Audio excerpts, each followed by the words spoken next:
Hello everybody, Lutcher for Life here, bringing us a brand new archetype analysis, and today we are talking about Warrock of all things.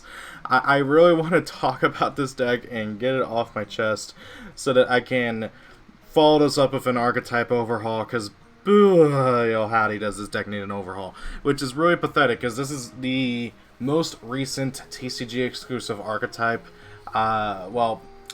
Battle Wasp? No, what is it called again? Not Battle Wasp.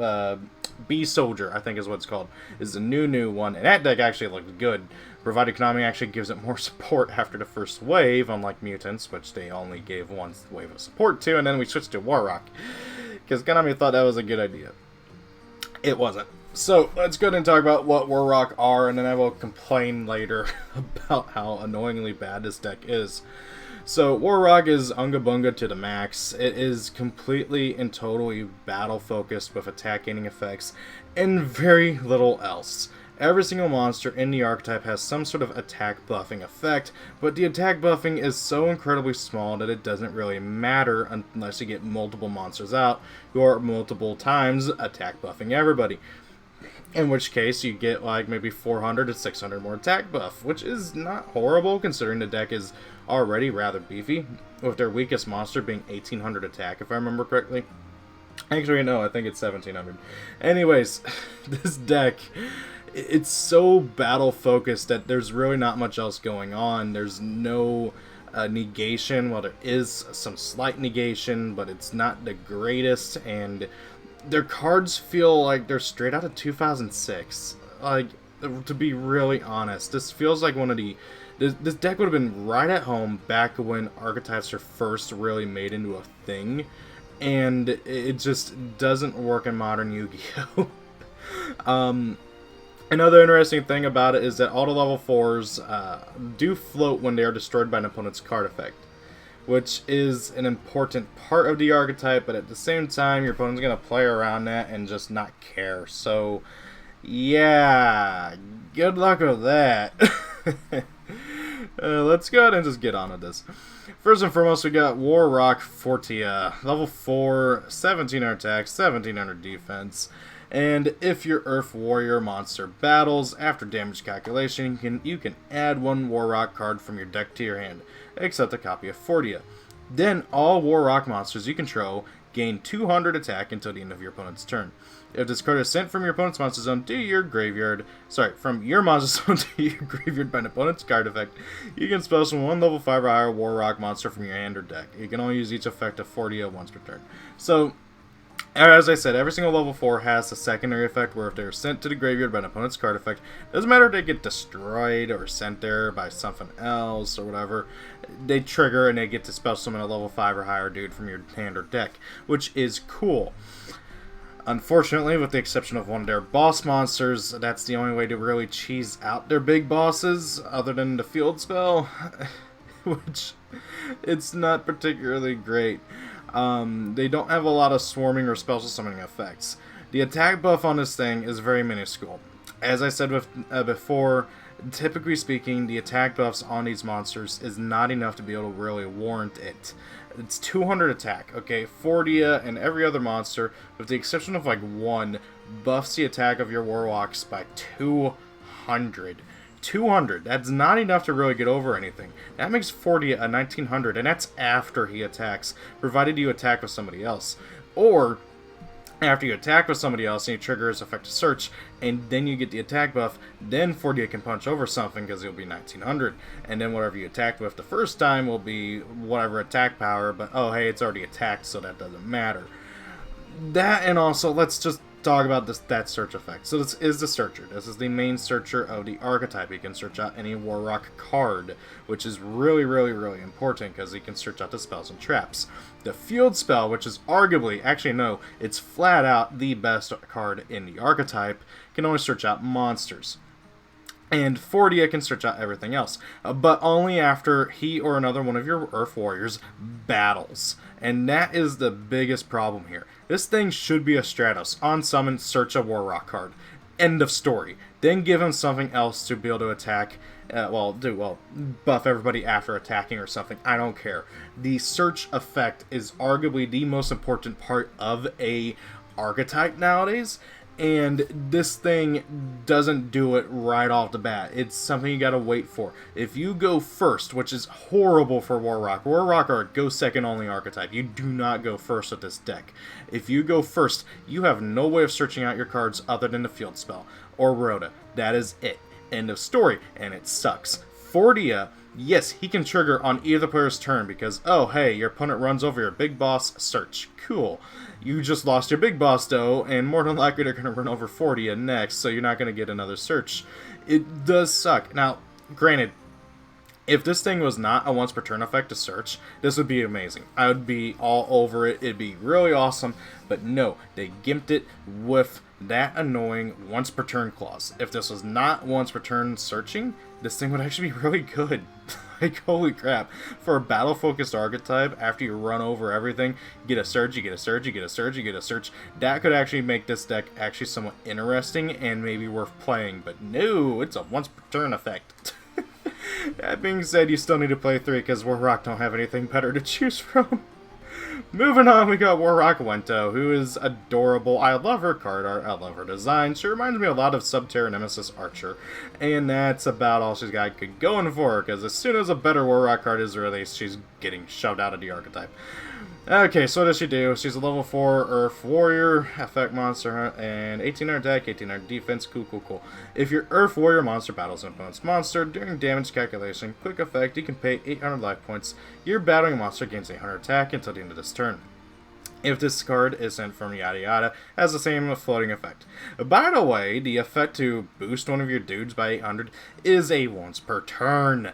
This is stupid. Again, this is a battle-focused archetype, okay? This is the only reasonable attack buff in the archetype. 800, that's a lot for this deck, especially considering they're already very beefy. With Wento, that makes her 2600, so she can punch over something like a Stardust. That's pretty neat, okay? But, however, 800 is apparently too good for Konami, because it's a once per turn effect. Once again, if this was a not once per turn effect, especially considering one of the deck's boss monsters can attack multiple times, this would be amazing if it wasn't once per turn. Oh, or, now granted, it does last until the end of the turn, so the 800 buff for the guy who double attacks, that's really good. Pretty much only on him, because it gives him 800 more attack. He's already at 26, that puts him at 34, he can punch over pretty much anything. That's the only real good target for her effect. So, yeah, Wento, I'm not feeling it. I love her artwork. She's very cute, and that's about all she's got going for her. That being said, you played 2, because there's not really anything else good to play in the deck. Moving on, we got Warrock Gaktos, the only, like, actual good main deck monster in the archetype. I can't say that. The boss monsters aren't horrible, but like Gaktos being the only good, like, not boss monster in the archetype is really sad. So Gaktos, he's a level 4, 1919, Earth Warrior. If an Earth Warrior monster is normal summoned to your field, you can spell summon this card from your hand. That's his unique effect. That's it. Then he has a standard floating effect for the level 4s. This thing's it's good. It's like basically it's the only free special summoning in the archetype. Okay, what do you want me to say? At least in terms of the monster effects. Then there's the field spell, which is a free special summon every turn. Yeah, but however, other than the field spell, this is the only real like main deck monster that can special summon itself. Okay, one of the boss monsters can special summon itself, but it's not as easy and readily available and combo enabling as Gaktos. This is literally your normal summon Fordia or your normal summon Wento, and you get a special summon of Gaktos. That is really good, because then, hey, you get 2 level 4s. There's a lot of good, really awesome rank 4 Warrior Xyz monsters. Like, for instance, Hero Champion Excalibur, or heck, you can just make Estelle, or any other good rank 4. Or you can make a Zode and then go off from there. You know, there's the combos. Modern Yu-Gi-Oh! Ideas. Stuff that this deck doesn't understand. Okay. As you might be able to guess, you play 3 of this thing. You don't really have any other choice. It's one of the best monsters in the main deck. Play 3, please. Next up, we got Warrock Orpus, who is a level 5 of 2100 attack, 2100 defense. So he's kind of like a Cyber Dragon. I'd say kinda. If you control no monsters or all monsters you control are warriors, you can normal summon this card without attributing. If your Earth Warrior monster battles, after damage calculation, you can send one Earth Warrior monster from your deck to your graveyard, except a copy of himself for some silly reason.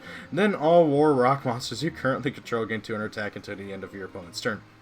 You can only use this effect of War Rock Orpus once per turn. So the cool thing is that if you get away to like multiple normal summons, you can normal summon him without tributing multiple times. So at least you get that. That's not once per turn. But the Fool's Burial effect is a once per turn, which isn't particularly great. There's only really one monster you want to send to the graveyard. So that's about it. I mean, like, Orpus is just kind of there. He and the other level 5 are just pathetic. Okay, this should have been a Cyber Dragon. If you control no monsters, you can spell summon this card. Or if all monsters you control are warrior monsters, you can spell summon this card. Why is it a normal summon? Why does this thing eat up my normal summon? Why is it that I can't normal summon Fordia and then spell summon Orpus? Well, actually no. Normal summon Fordia, spell summon Gactos, spell summon Orpus. That would have been good. That would have been floating. That would have been good. Just in general combo potential that the archetype could really benefit from, but no! Konami wanted this to be a normal summon. I don't get it. I really don't. He's an okay one-of because he does get one of the boss monsters in the graveyard where he wants to be, so it's not completely horrible, but I mean, like, you don't have any other good options. Next up, we got Warrock Mammoth, who drove me nuts trying to find a freaking render of him that would work on Google Drive.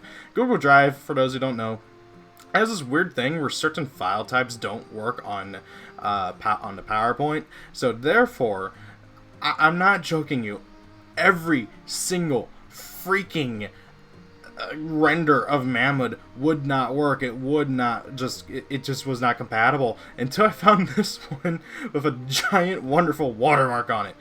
So Chaotic Factory, wherever you are, congratulations, you're getting some free advertisement here. Warrock Mammoth is a level 5 Earth Warrior effect monster with 2k attack and 2k defense, and he's the worst one of the bunch. If you control no monsters or all monsters you control are warrior monsters, you can normal summon this card without tributing. Yay! Another not special summon when it should have been a special summon. If your Earth Warrior monster battles, after damage calculation, you can target one spell or trap card your opponent controls, destroy it. Then all War Rock monsters you control currently gain 200 attack until the end of your opponent's turn. Oh god. Okay, so... Okay. You get this big burly dude with a big giant wrecking ball, and I get it, okay? He's destroying the back row with the wrecking ball. This is not the first time that we have seen this kind of card effect with a Yu-Gi-Oh card, or this kind of idea. I'm pretty sure one of the Dark Scorpions had this exact same idea going for it, except that thing was better, because I'm pretty sure it wasn't once per turn. Also, Dark Scorpions are arguably a better archetype. Just gonna throw that out there. Anyways, Warrocks, actually, no, that's a disgrace. Just Dark Scorpions definitely are not better, but they have better potential. If Dark Scorpions ever get more support, they definitely will be better than Warrock. They have more going for them, at least. More promise. Anyway, so this thing, it's not good. If it was a Cyber Dragon, it'd be at least cool, but no, you get a normal summon it. Don't bother, please. Next up, we got Warrock Skylar, who is a really awesome card just for the name. I have a friend whose name is Skylar, and she's got it's spelt with the E, and most people spell it with the A, but very few people spell it with the E. She's not even in Yu-Gi-Oh! I showed this to her, and she squeed. It was funny. Anyways, Warrock Skylar is a level 6, 2200 warrior effect monster.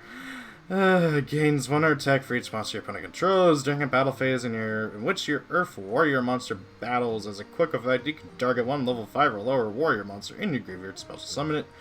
And then all Warrock monsters you currently control gain 200 attack until the end of your opponent's turn. Also, for the rest of this turn, you cannot attack directly with level 5 or higher, level 5 or lower monsters. You only use this effect of Warrock Skylar once per turn. Skylar is the better of the one tribute monsters. We don't even have another level 6 to pair with her. We just have her.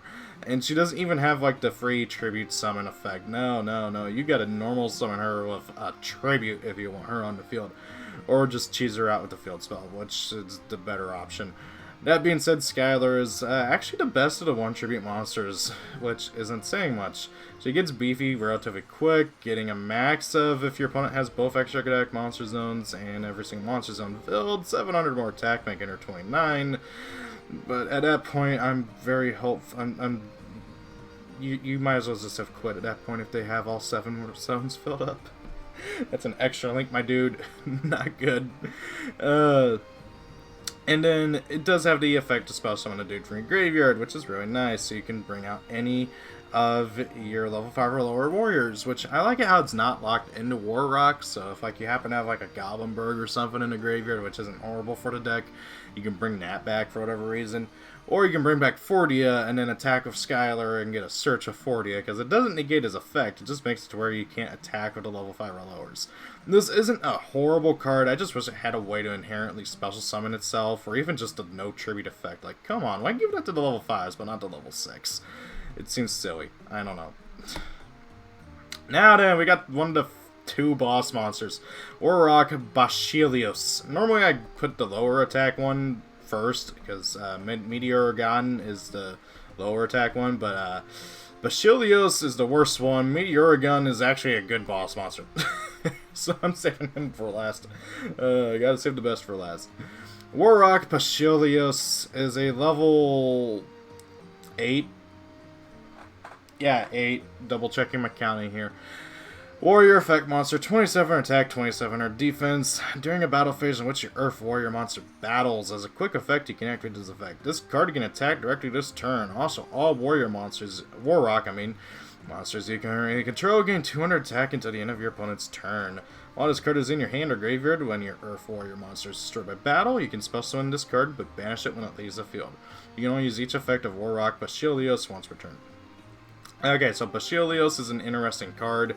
He's actually a decent boss monster all around, I would say, in terms of just what the deck wants to do in terms of big, beefy boss monsters, which is what the deck wants to do. So, I mean, he's a big, beefy boss monster. It doesn't do what you really want him to do, though. Okay, so yeah, sure, he can make it to where he can attack directly, but why does he not make it to where all your War Rocks attack directly? That would be great, because then your War Rocks actually be able to get their effects off more often. And then on top of that, the 200 attack buff, I mean, it's the most immediate of the 200 attack buffs, and then you attack directly with him, and then that triggers everybody else. I kind of get what they were going for, where Bashilios leads the charge, it gets the direct attack in, and then triggers everybody else, and then everybody else gets beefy, and then they can punch over everybody else, and then I get it, but it's not particularly great. This just doesn't do it. On top of that, they just had to make it to where he banishes himself if he triggers his effect to spell summon himself. That is just so stupid. It really is. Especially on a boss monster that's just not that great. He's an okay boss monster at best. Why does he banish himself? Why is it that he just doesn't, like, I don't know, make himself shuffle back in the deck or something, or, you know, it's already once per turn. Who cares if he goes back to the graveyard? He won't come back until the next turn if you live that long, but, like, it's just so stupid. He's an okay 2-of, he's one of the deck's boss monsters, and he can attack directly, so you can trigger everybody else. So you got that going, at least for him. But in terms of boss monsters, you're mainly wanting to get out Meteorogon. Meteorogon? I think I pronounced that right. Meteorogon. I get he's supposed to be a dragon, and oh, Meteor Dragon? Meteor Dragon? Meteor Black Dragon? Why doesn't he have a full archetype? God dang it. Anyway, so he's a level 7, 26 Earth Warrior effect monster. I love this design. He's so cool looking. Black and gold just looks so good next to each other, I gotta say. So first and foremost, this thing is like made amazing just for the very first line of text. And by amazing, I mean amazing by Warrock standard. Get not destroyed by an opponent's card effect. Hey, some protection. Something Bashilios lacks, and this archetype lacks in general. When an attack is declared involving this card and opponent's monster, you can negate an opponent's monster effects this turn, as was the activated effects and effects on the field of monsters with the same original name. So let's just say you are attacking like a Stardust or something, okay? Actually, no, Utopia, okay? You attack the Utopia. It negates the Utopia's effects, so the Utopia can't use his effect and negate the attack. And then on top of that, let's say they have another Utopia on the field, it negates that Utopia effects as well. And then if they have a Utopia in the graveyard, if Utopia had a graveyard effect, it would negate that one as well. Oh, wait, no. Okay, no, it's only on the field. Why was I thinking graveyard? Anyways, it negates everybody on the field. So there you got that. There, happy. It negates all other Utopias. There. I don't know why I was thinking graveyard. That'd make it actually good. It does negate the one that you run over, so I guess if that one has a graveyard effect, it won't trigger, because it negates that opponent's monster effect, and then it negates the effects on the field. That's why I was getting it mixed up. I knew there was... Okay, so that's why. I was getting it mixed up because I was playing this deck online earlier, and I'm like, wait, why did it negate the one thing, but not that thing? I don't know. Anyways, then also, once per turn during a battle phase in which your Earth Warrior monster battles, as a quick effect, you can make all War Rock monsters you currently control gain 200 attack until the end of your opponent's turn, and this card can make up to 2 attacks on monsters during each battle phase this turn. Why can't attack, like, why can't it get the second attack directly? I don't know. It's stupid. This whole archetype is stupid. I don't know what Konami was thinking. It's just incredibly lazy. Like I have been for the past, like, year or so. I feel bad. Anyways, so... what do I think about this card? Well, it's got no inherent summoning, but that's not a big issue in this archetype. He is immune to card destruction, which is really nice. I like that. And is able to negate the effects of monsters it battles, which actually is not once per turn, which is really, really cool, because, okay, so you attack one thing, and then you get to do the attack, like the effect where you can attack a second time, and then you run over something else, and that thing also loses its effects. That also makes him one of the best targets to go for one of the War Rock trap cards, which is just wonderful. And then, just overall, I feel like he's another boss monster you're going to want to play 2 of. He's not a boss monster you want to play 3 of. I think 2 Meteorigan, 2 Bashilios, just kind of together works best. Feels like, at least. Alrighty, let's talk about the spells. War Rock Mountain, starting out to the best one of the bunch. It's a field spell. When it's activated, you can add a War Rock monster from your deck to your hand. At the start of the battle phase, if you control no monsters or all monsters you control are warrior monsters, you can special summon a War Rock monster from your hand with a different name than the cards you control. If your War Rock monster appears for a battle, you can send this card to the graveyard instead. You can only activate 1 War Rock Mountain per turn. So Mountain is the best card in the archetype. I'm just going to say it. You search out any War Rock on activation. That right there, that's standard for archetypal field spells nowadays. I shouldn't be congratulating it for having that, but hey, you know what? Good on you, War Rock, having an actual, like, modern Yu-Gi-Oh card in it. Okay, then also being able to just cheese out a War Rock once a turn at the start of the battle phase is really great. Okay, it makes it to where the boss monsters not having, well, other than Bashilios, not having an inherent special summoning clause actually isn't horrible, and is one of the main reasons why you want to go second with this deck. Because, I mean, unless like you open Gactos with Fortia or any of the other dudes, you're not going to be able to get a lot of monsters on field right away without Mountain, which really sucks. It being able to nuke itself to save a dude from being destroyed isn't horrible. I wish it would do something in Graveyard or something, or in addition to that, like maybe make it to where you take no battle damage, or like you can send it to Graveyard so that way your War Rocks in general can't be destroyed in battle. That would be nice, but no, it just is just that one.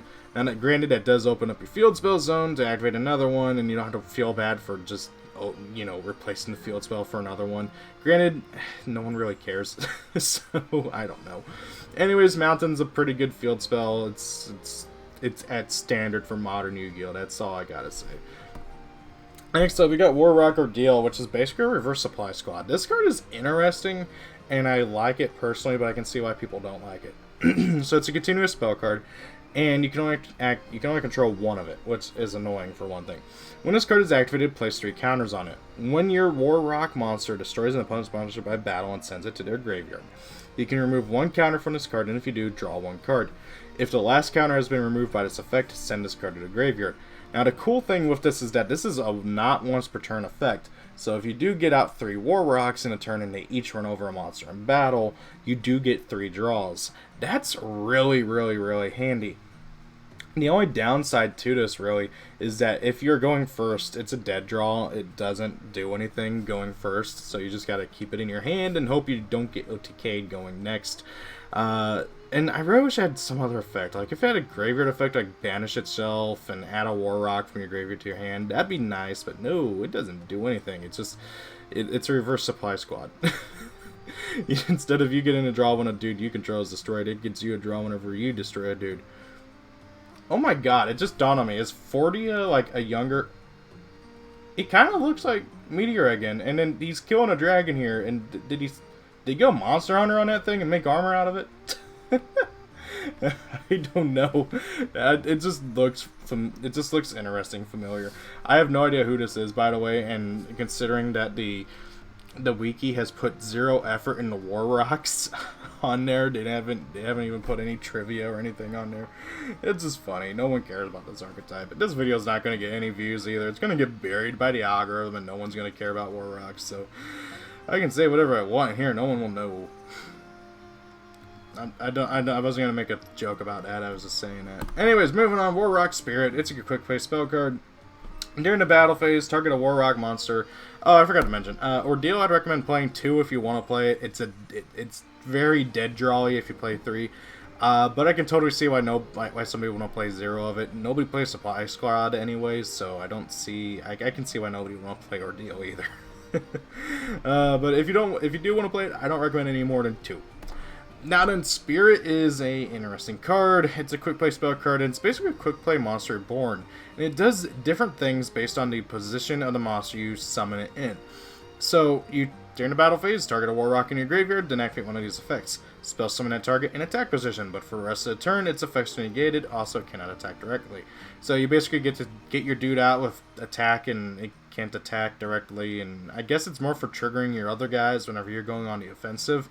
But the better one is spell summon that target in defense. Also, the first time each War Rock monster you control would be destroyed by battle this turn, it is not.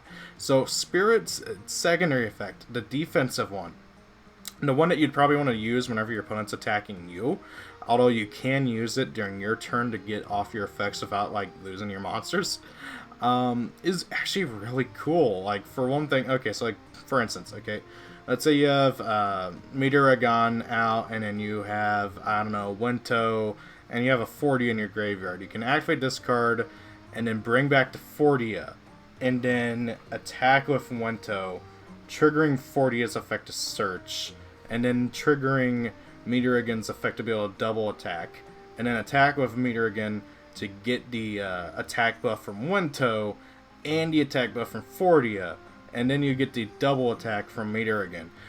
There's a lot of combo potential with this, and I like that, but like at the same time, it's like, why during the battle phase only? Okay, you set this expecting to be able to use it during your opponent's turn, and they're just gonna like nuke it, and then you're gonna lose it, and then you're not gonna be able to use it, so it sucks. Moving on, War Rock Dignity. Something this deck does not have. It's a quick play spell card. If you control a War Rock monster, you must control a War Rock monster to activate either of these effects. When a monster your opponent controls activates effects, negate that effect. During the battle phase, when your opponent activates a spell or trap card or monster effect, negate that effect.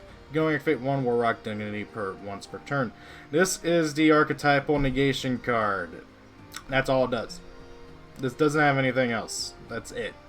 Okay, you neg 1 to negate something, which isn't horrible per se, mostly because this is the only negation the deck has, other than Myfigurecollection's effect whenever he attacks, or battles a monster, I should say. So that's something. Like, oh, hey, your opponent activates a monster effect, you get to negate it. It doesn't destroy the monster, but hey, you negate it. And then if you're attacking and your opponent tries to Mirror Force you, you can activate Dignity to negate it. It's a cool card. It's the only negation the deck has, and due to that, you want to play 2 to 3 of it. I say 2 to 3 because I have found that sometimes it can be a bit cloggy in the hands if you ultimately open multiple, which does suck. So I don't know. Gotta do some more testing. 2 to 3. Okay. So this card was another one that I could not find a good render of. But you know what? Konami didn't give a crap when they made this archetype, so I'm not going to give a crap either. Especially with this card, which is arguably the worst card in the archetype, featuring the worst monster in the archetype. War Rock Big Blow. It's a trap card. During the main phase, if a face-up War Rock monster you control leaves the field by an opponent's card effect, destroy up to 2 cards your opponent controls. You can only activate one War Rock Big Blow per turn. Okay, this thing is basically Michizure, which if you don't know what Michizure is, it's a super old trap card that says when a dude you control gets destroyed, you can destroy a card your opponent controls. Now this thing is better than that in the sense that it destroys 2 cards. But Michizure was released in one of the early sets of Yu-Gi-Oh! I honestly don't know exactly how far back it was because I didn't bother to look it up, but it's an old card. It's an old retro Yu-Gi-Oh! Card. This thing is barely better than that. Okay? I don't get what it was Konami thinking. I really don't. Were they wanting people to play this deck in GOAT format? Is that what they were wanting to do? I don't even know if it'd be good in GOAT format. I want to see somebody play War Rock against GOAT. I really do now, especially since if they summon Thousand Eyes Restrict, they can't attack. Right? Thousand Eyes Restrict lets down attacking. It's been forever since I've read that. I'm pretty sure Thousand Eyes Restrict prevents your opponent from attacking. So, I don't know what this card is. Why isn't this thing just a regular Icarus attack? You could say destroy 1 War Rock you control, destroy 2 cards your opponent controls, then treat the destruction of the War Rock as if it was destroyed by an opponent's card effect. Could have been just as that good. Then you could have triggered the Fortia, the Wento, or the Gyarados' effect to special summon level 5 or higher from your deck. I just came up with a much better card than what Konami did. I really don't know what they were thinking with this one at all. At least we are ending off on a good card. Question mark. War Rock Generations. Normal trap card. During the battle phase, if your opponent controls more monsters than you do, special summon 1 War Rock monster from your deck, and if you activate this effect during your opponent's turn, for the rest of this turn while you control that face-up special summon monster, your opponent's monsters cannot attack except to attack that monster. You can only activate 1 War Rock Generations per turn. So this card is actually like pretty decent. It's the better of the 2 trap cards, which isn't really saying much.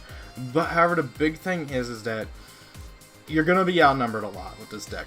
And the really cool thing is with this card is that you can spell summon Myfigurecollection out, and then your opponent has to attack the Myfigurecollection. Now, granted, Myfigurecollection, he's gonna be by himself 2800. So unless you have Wento out and which makes him 34.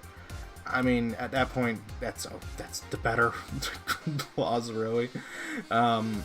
Ideal situation, you spell summon out Myfigurecollection, your opponent has to attack him, Wento buffs him up to 34, and then he buffs himself up to 36 with his own effect. And then and then your opponent has to attack it, and then Myfigurecollection negates every single one of their effects as they're attacking, which also means that you don't have to worry about anything, really ideally. Now that's the ideal situation, but that's not always going to happen. That being said, Generations is just too good for this deck to not play. I really do recommend playing 2 to 3 of it.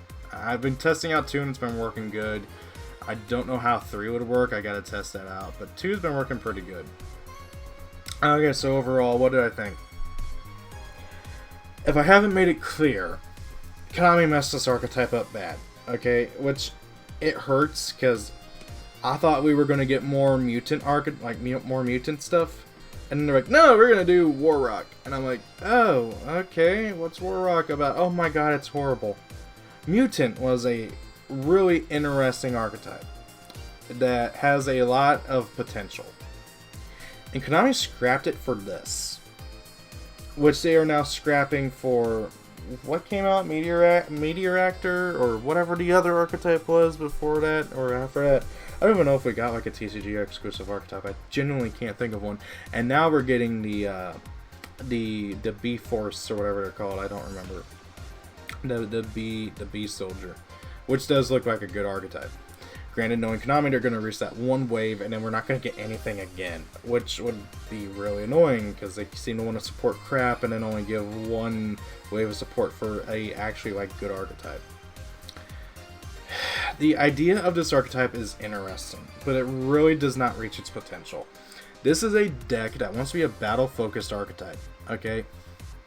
And wants to be able to beat over your opponent and trigger a bunch of effects. It has two big problems, okay, with that idea. The first major problem is that the deck is not good at swarming the field, okay? You want to be able to attack with one dude and trigger 4 other monster effects and then get a huge amount of buffs for your other dudes, okay? Ideally, you want to be able to have Basilios with Meteor again, with maybe like Fortia, Wento, and I feel like there's room for one other monster. I guess Mammoth, really. I don't know. Anybody. And then you want to be able to use Basilios' effect to make it so he can attack directly for, what, 2900. Swing. Battle activated. Triggers everybody else. Fortia gets you a search. Mammoth pops something. Meteor Agon's going to be able to attack twice and gets another big buff. And then everybody else gets buffed. And everybody else gets big buffy buff. But because of how little swarming this deck has, it can't do that. It can't. It wants to. It tries, but it fails desperately.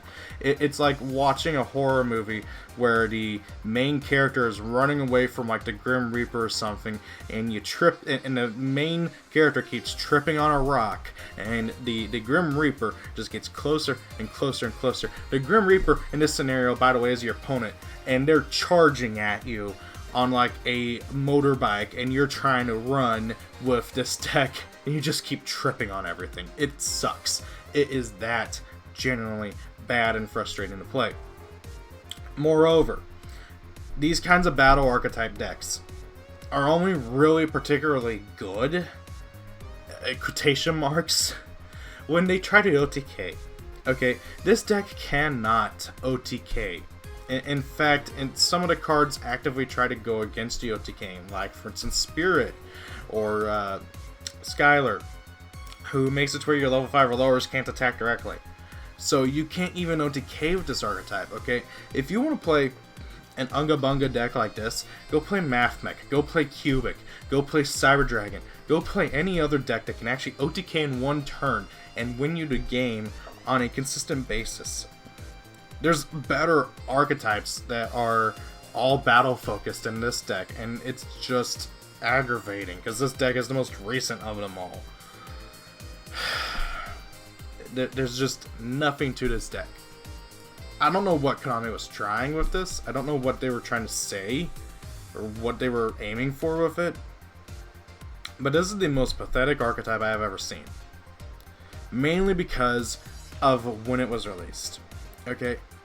I can look at a deck that came out 10 plus years ago, like Venom, okay, that hasn't received any support since its initial wave back in like 2008 or whatever it came out in, and be like, yeah, this deck is bad, but I get why it came out back then, okay, and it hasn't been updated since for power creep. Even more recent decks, like for instance Fables. Okay, now granted Fables got some new support, but I can still recognize that, hey, yeah, Fables aren't that great. And it's partly because of when they came out. Worms, for instance, Worms not that great. Granted, that's more so just due to lack of spells and traps. But, however, I can keep going. A lot of these older archetypes that are bad because they came out forever ago and have not been properly supported.